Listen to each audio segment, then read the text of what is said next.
ছোট,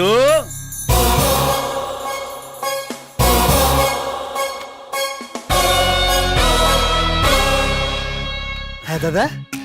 ও আমার ভাই, আজই বিশ্বভারতী থেকে পাশ করে বেরিয়েছে। আমার ভাইয়ের মতন ছেলে হয় না, সারাক্ষণ বই হাতে নিয়ে থাকে। একবার শ্রুতির সঙ্গে ওর বিয়ে দিয়ে দিন, তারপর দেখবেন বই ছেড়ে বউ নিয়ে সারাক্ষণ আছে। কিরে, শ্রুতিকে বিয়ে করতে তোর কোনো আপত্তি নেই তো? দাদা তুমি বললে তো আমি জীবন দিয়ে দিতে পারি।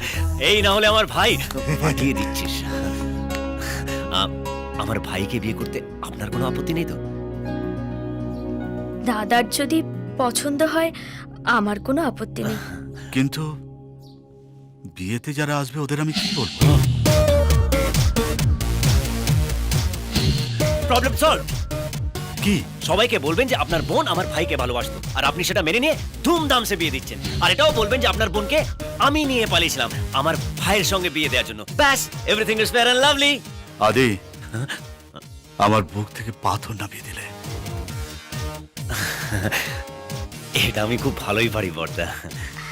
কিন্তু এই গল্পটা কাউকে দিয়ে সবাইকে খাওয়াতে হবে। হ্যাঁ, এটার জন্য ঠিকঠাক লোক হচ্ছে ওই নেপাল দাস।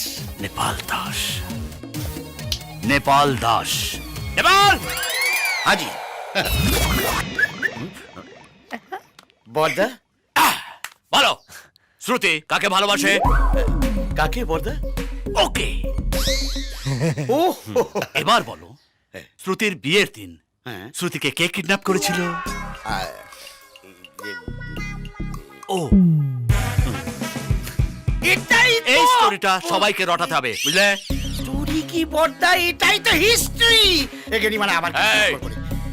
একটা কথা বুঝে নাও, যদি তুমি এই কাজটা করো তাহলে বিয়ের পরে তোমাকে আমি ছেড়ে দেবো। কিন্তু বর্দা আদে, হ্যাঁ? ওকে নিয়ে গিয়ে বোঝাও।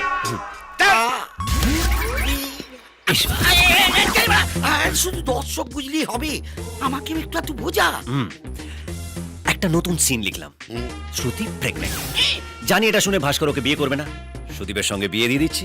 না কিন্তু ওর তো বিয়ে হয়ে গেছে। আরে সেটা তো আমরা জানি আর দর্শক জানে, পর্দা তো সেটা জানে না।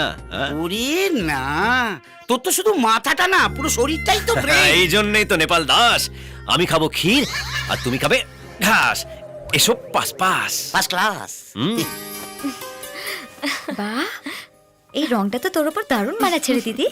হ্যাঁ এই দিদি, তোর তো সব সেটিং হয়ে গেছে। আমার সঙ্গে আদির ব্যাপারটা ভালো ভালো হয়ে যাবে তো বল? একদম টেনশন করিস না, সব ঠিক হয়ে যাবে। বলছি বেশি করেছি প্রেম করেছি করবই তো, বেশি করেছি প্রেম করেছি করবই তো, বেশি করেছি প্রেম করেছি করবই তো, বেশি করেছি প্রেম করেছি করবই তো।